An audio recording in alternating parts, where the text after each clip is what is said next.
सत श्री अकाल बंधुओं।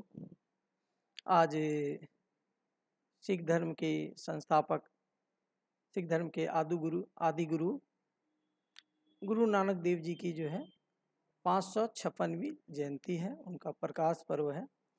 गुरु नानक देव जी की जो है जयंती प्रकाश पर्व के रूप में मनाई जाती है और कार्तिक पूर्णिमा की तिथि जो है उनका जन्मदिन है और आज ही वह दिन है, आज ही वह शुभ दिन है जिस दिन गुरु नानक देव जी का जन्म हुआ था।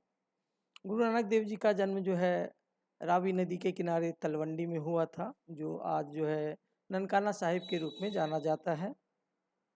1469 को उनका जन्म हुआ था, 1469 में। आज ही के दिन कार्तिक पूर्णिमा का दिन है और यह इलाका जो है अभी पाकिस्तान में है। दुर्भाग्य है हमारा कि वो इलाका पाकिस्तान में चला गया। उनका जहाँ जन्म हुआ वो स्थल भी वहाँ पर पाकिस्तान में है और जहाँ उनका जो है वो ज्योत में समाये अंतिम सांस ली वह जो है करतारपुर साहिब जो है वह भी पाकिस्तान में ही है। तो यह हमारे लिए एक दुर्भाग्य है कि हम लोग इन क्षेत्र को गुरु नानक देव जी से जुड़े हुए जन्म और उनके अंतिम समय के स्थल को जो है भारत में नहीं रख पाए। खैर जो भी है ये अपना विषय है, लोग अपना देखेंगे, जो भी है आगे जो है हो सकता है करेंगे लोग। मैं गुरु नानक देव जी पे थोड़ी सी कुछ बातें करना चाहता हूँ कि आज गुरु नानक देव जी का जन्म है तो दिवस है, तो आखिर उन्होंने ऐसा क्यों किया। उन्होंने जो है उस तत्कालीन भारतीय धर्मों में बहुत सारे, हमारे यहाँ तो जानते हैं हिंदू मुस्लिम सिख धर्म को छोड़ दें तो सिख जैन है और बौद्ध भी हैं, तो 4 धर्मों की ये भारत जन्मभूमि है, उसमें से एक सिख धर्म भी है। आखिर ऐसा क्या देखा उन्होंने जो है 14वीं 15वीं 16वीं शताब्दी में कि उन्होंने जो है एक नए धर्म की, एक नए रास्ते की खोज की। तो हम सभी जानते हैं कि जो है 1198 के आसपास जो है 12वीं शताब्दी से 13वीं शताब्दी के बीच जो है जितने भी हमारे यहाँ विहार थे, खासकर शिक्षा के केंद्र थे, धार्मिक स्थल थे, विशेषकर जो बौद्धिस्ट स्थल थे, बौद्ध धर्म से जुड़े हुए थे, जैसे नालंदा विक्रमशिला जो है इनको जो उस समय के हमलावर थे, कुतुबुद्दीन ऐबक के लोग थे, अलाउद्दीन बख्तियार खिलजी वगैरह, इन्होंने नष्ट कर दिया। शिक्षा का स्तर खत्म हो गया। यहाँ के लोग जो हैं जो बौद्ध धर्म को मानने वाले थे और भी धर्म के, वो बौद्ध धर्म के विशेषकर जो लोगों को पलायन करना पड़ा।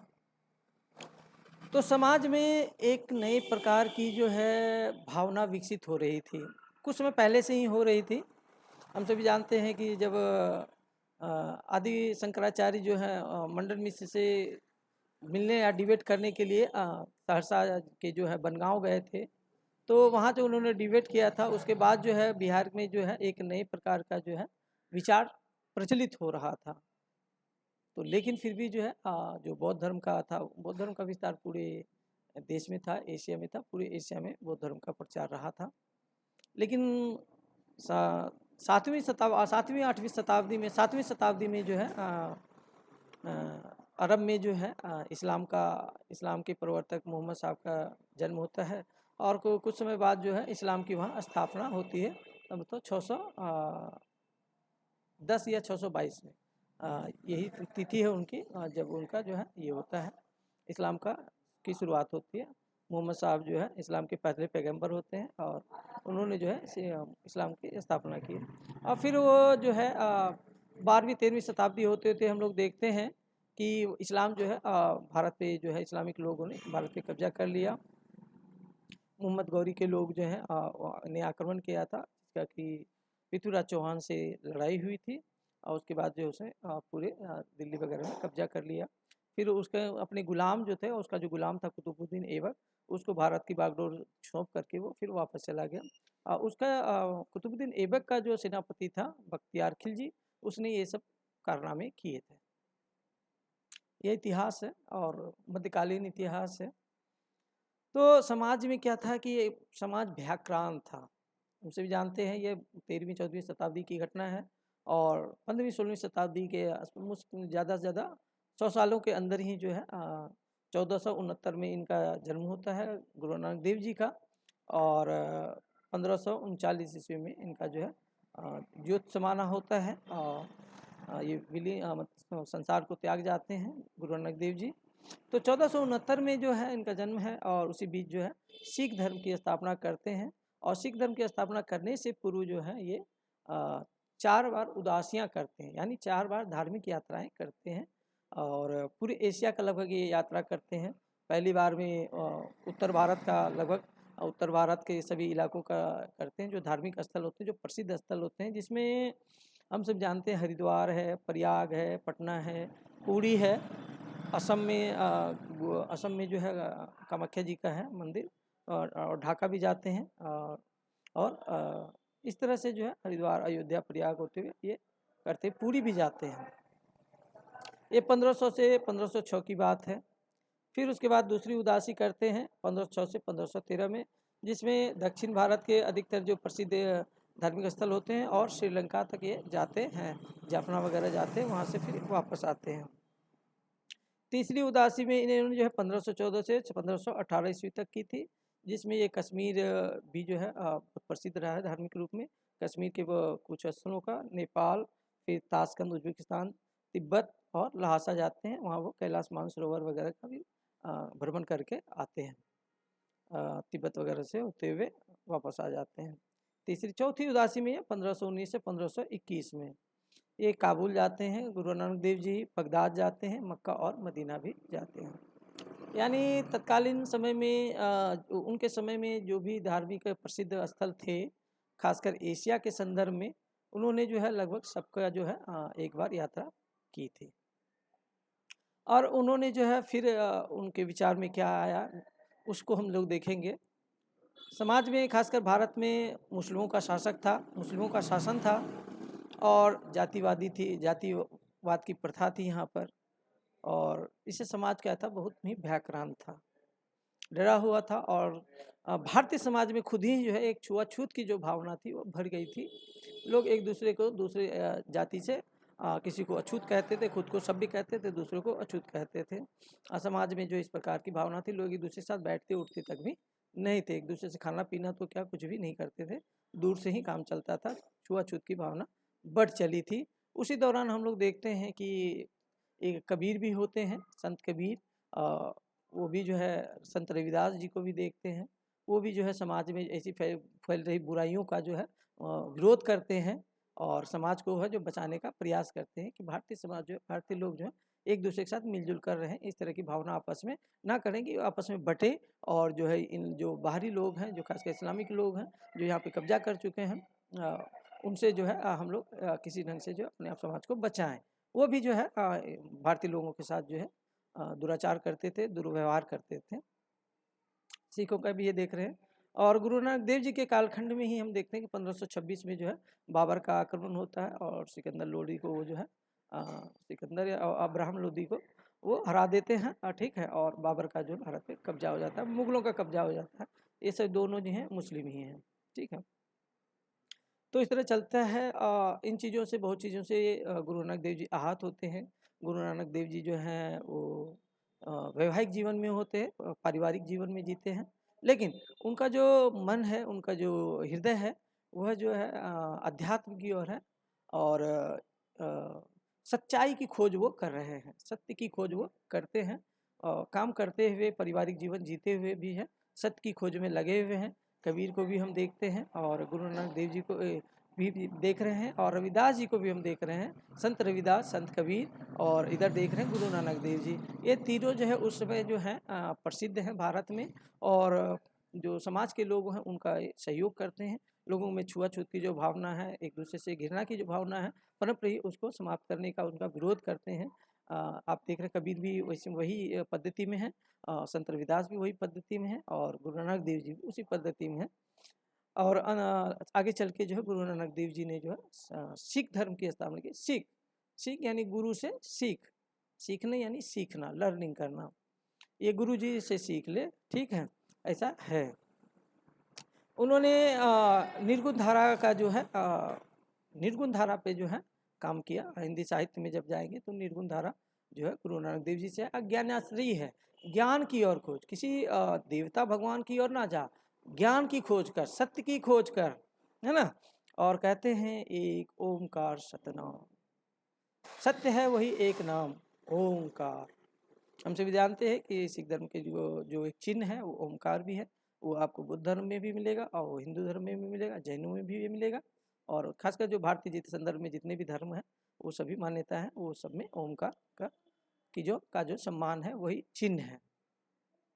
एक ओमकार सतनाम, है ना। सतनाम श्री वाहिगुरु, सत्य नाम ही वही गुरु है, वही वाहिगुरु है, वही सत्य है। हम देखते हैं निरंकार भी, निरंकार शब्द भी जो है निरंकारी एक संप्रदाय भी है, उदासी संप्रदाय भी है। तो सिख धर्म से और भी बहुत सारे संप्रदाय बने जो कि इन चीज़ों को फॉलो करते हैं। गुरु नानक देव जी के प्रकाश पर्व की जो है हम सभी आज मना रहे हैं। मंगल कामना सबके लिए है, सबका मंगल हो, सभी का उद्देश्य पूरा हो, समाज में एकजुटता आए। और गुरु नानक देव जी ने जो है सर्वेश्वरवादी विचार को रखा, सर्वेश्वरवादी, क्योंकि आप देख रहे हैं कि गुरु नानक देव जी बौद्ध धर्म से जुड़े हुए, हिंदू धर्म से जुड़े हुए और इस्लाम से जुड़े हुए सभी जगहों पे जो है जाते हैं। वहाँ से जो है वहाँ जाते हैं, धर्म की यात्रा करके पूरी करके फिर वापस आते हैं। आकर के जो है फिर उन्होंने जो है जो उन्होंने पाया, जो उन्होंने समझा, जो उनको समझ में आया, फिर उन्होंने जो उन बातों को रखा। जो बातें गुरु नानक देव जी कह रहे हैं, यही बहुत सारी बातें आपको बौद्ध धर्म में देखने को मिल जाएंगी, स्पष्ट रूप से देखने को मिलेगी। क्योंकि जब भिक्षु संघ का निर्माण हुआ था, भिक्षु संघ की स्थापना हुई थी सारनाथ में, तो जो बुद्ध थे, भगवान बुद्ध थे, महामानव बुद्ध थे, उन्होंने भी जो है उस समय तत्कालीन समय में किसी प्रकार का लोगों में विभेद नहीं रखा, यहाँ तक कि स्त्री पुरुष में भी उन्होंने विभेद नहीं रखा। और उन्होंने जो भिक्षुणी संघ का भी बाद में निर्माण किया, जो कि बहुत प्रसिद्ध है। आज हम लोग उसको पढ़ते हैं, जानते हैं कि किस प्रकार भिक्षुणी संघ में जो है शिक्षा का जो है प्रादुर्भाव हुआ, और महिलाएं जो शिक्षित होती थीं और घर से निकलने की जो पाबंदी थी, महिलाएं जो घर में ही रह सकती थी, वो घर से बाहर निकल करके जो है सांसारिक जीवन को त्याग करके जो है पारलौकिक जीवन को जीने की पक्का प्रयास करती थी और शिक्षा ग्रहण करती थी, लोगों को शिक्षित भी करती थी। हम सभी जानते हैं कि आज हम लोग से माँ सरस्वती की पूजा करते हैं, लेकिन बौद्ध धर्म में क्या है कि सरस्वती वहाँ भी देवी हैं, और वो कहीं ना कहीं बुद्ध जो है बुद्ध भिक्षुणी संघ से जुड़ी हुई रही हैं, ऐसी मान्यता है। उसी प्रकार जो हम देखते हैं कि गुरु नानक देव जी करते हैं और वो लंगर चलाते हैं। लंगर भोजन खाने की वो पद्धति है जिसमें सभी लोग एक साथ बैठते हैं और एक साथ सबको जो है बराबर रूप से प्रसाद दिया जाता है, और सब लोग मिलकर प्रसाद ग्रहण करते हैं। वहाँ कोई जाति भेद नहीं है, रंग भेद नहीं है, छुआछूत नहीं है, धर्म का भेद नहीं है, जाति का भेद नहीं है, जो कि गुरु नानक देव जी के समय में जो है ये समाज में बहुत फैल रहा था और लोगों के बीच विभेद हो रहा था, और इस कारण से बाहरी लोग जो है आक्रमण कर रहे थे, हमारे यहाँ कब्जा कर रहे थे, हमारे ऊपर शासन कर रहे थे, हमारे साथ भी अत्याचार करते थे, हमारी बहू बेटियों को उठा ले जाते थे, उनके साथ भी अत्याचार करते थे। तो इस तरह की भावनाओं को देख करके इन्होंने जो है इस तरह की चीज़ों को सिख धर्म की स्थापना की, लोगों को सिख बनाया और उनको कहा तू गुरु से सीख, गुरु से सीख, गुरु ने जो सीखा है, जो जाना है, जो ज्ञान गुरु को प्राप्त है, वो तुम्हारे लिए है, वही गुरु है। तो वही गुरु वाहे गुरु है ना। तो इस चीज़ से गुरु से सीख। बाद में हम देखते हैं कि जब अंतिम मनुष्य रूप में जब गुरु आते हैं, गुरु गोविंद सिंह का, जिनका जन्म जो है बिहार में पटना साहिब में होता है, हम लोग उनको बिहारी भी कहते हैं।